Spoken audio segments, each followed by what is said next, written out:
कि अगर आपने सबने मिलकर के वोट दिया है और इतनी बड़ी जीत दिलाई है, तो आपके साथ कभी भी किसी तरह का भेदभाव नहीं होने दिया जाएगा और कहीं भी किसी तरह का कोई अन्याय किसी के साथ नहीं।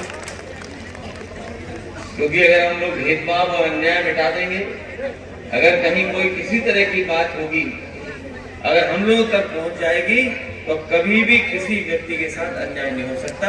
ये मैं आपको आज भरोसा दिलाना। लड़ाई बहुत बड़ी है, लड़ाई बहुत लंबी है। ये जो लड़ाई राजनीति में चल रही है, तो ये आज की लड़ाई नहीं है। आपने बहुत नेताओं को सुना होगा, सब लोग परिवर्तन चाहते थे, सामाजिक परिवर्तन हो, और उसके लिए समय समय पर आंदोलन हुए, समय समय पर नारे दिए गए।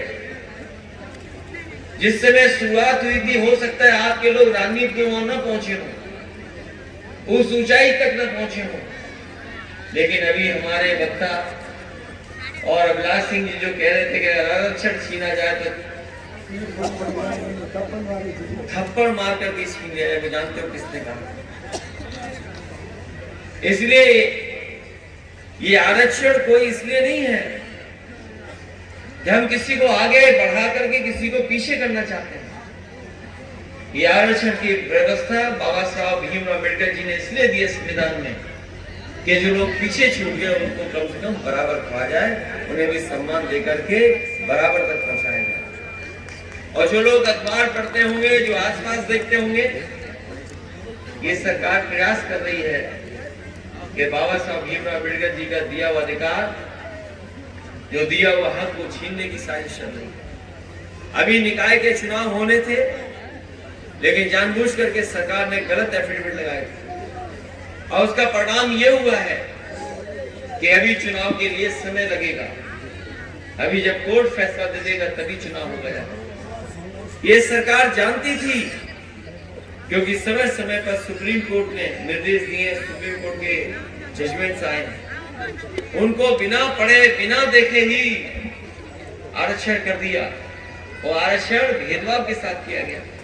उसका परिणाम हुआ कि आज सरकार को चुनाव टालना पड़ा, और सरकार चुनाव इसलिए टाल रही है क्योंकि मैनपुरी के चुनाव के बाद वो जनता को फेस नहीं करना चाहती।